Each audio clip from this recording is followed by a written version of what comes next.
Miranda Lambert is an American country singer and songwriter from Texas. After she released her first album in 2001, she took part in the TV singing competition Nashville Star, in which she came third. Her 10th solo studio album is due out this year, which is 2026 as I record this. She's also released 4 albums as part of the group Pistol Annies, and she's released one in collaboration with Jack Ingram and John Randall. Hi, my name's Dan, and this is a review of the album Crazy Ex-Girlfriend by Miranda Lambert. It was her second album. It was released in 2007, and it was my first encounter with it. And it's country. So I am a despicable hypocrite, and I am quite really accept that this is true because I generally claim to dislike country, and I quite like this album. In fact, I more than quite like it. I enjoyed it quite a bit. So, to be fair to me, maybe I would say that the most country track is maybe Love Letters, and it's probably also my least favourite track on the album. So, I feel like there's been a thing. I mean, obviously, I'm what 1,400 reviews into this list. That's quite a lot of reviews that I've been doing. And over the period of time of doing those reviews, I've been examining, kind of stepping out and examining why I like things, why I dislike things, because I'm trying to articulate what it is about things that I like or dislike. I've spent quite a bit of time examining why I dislike things, I feel. Maybe I need to spend a bit more time thinking why I like some particular things.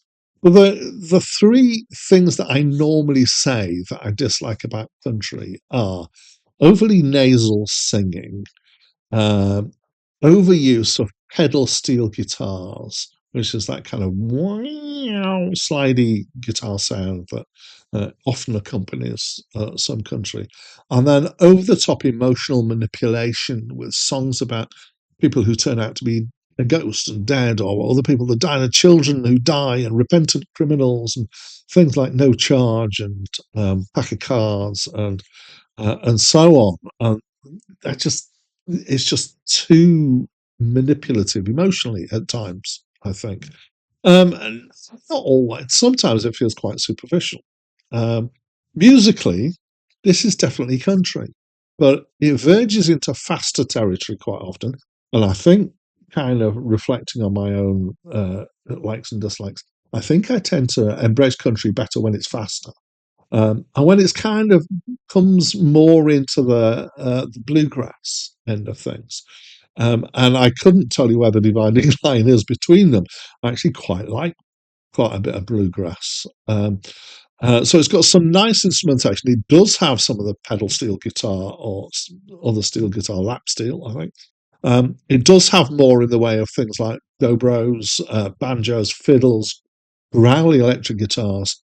At times, actually, I felt it leans towards some kinds of British folk, and I think some of that is in the production. I was reminded of a British folk singer called Kate Rusby, surprisingly often. I'll come back to that thought in a minute. So, I like bluegrass. As I've said, this is often leaning in that kind of direction, and I think this is a bit about instrumentation as well. Is that these things like banjos and fiddles, mandolin, I can't remember if there's any mandolin on this album, are things that I do embrace and I do enjoy often. So mostly this album, I actually quite like it musically. Maybe it's possible that I haven't been exposed to enough contemporary culture, country, because this is what this is. And maybe it's better in this regard. So I'm going to try and keep an open mind towards that. The singing. So is not nasal. So immediately it kind of wins me over more. It is very country. He's got a really nice voice. Not long ago, I did a request review of Els Bailey for a friend of mine, and I really liked her. It was more kind of blues rock than country rock, I think. But she's usually thought of as country, and she had a really good voice as well. And I think a good voice can go a long way with me. Um, so her voice is clear and expressive. At times, it reminded me of Dolly Parton a bit, And I think partly that's the tone, but also partly just to do a slightly technical thing, her ability to jump notes accurately. So to go, I can't do it, and for those jumps to be really clear without it sliding, is really good. There's one singer that I know of who really has been able to do that incredibly well through his career, and that's Cliff Richard. Anyway, when she sings quietly, I'm going to again bring this Kate Rusby thing back, who also has a gorgeous voice, and the similarity in the timbre and tone, I would say, yeah. And then finally, the songwriting. So 8 of the 11 songs on this album are by Miranda. Is she any good? Yes, actually, it's pretty strong stuff. There's none of this emotional blackmail stuff that I hate. So we've lost most of the slide, all of the nasalness, all of the emotional stuff, really, or almost all of it. Love Letters, as I said, is the most country track. It's also a bit wet in terms of the emotions to it. Some of them are more tender than kind of biting, but there's quite a lot of fairly biting stuff in here. Even the social commentary of Famous in a Small Town is nicely handled.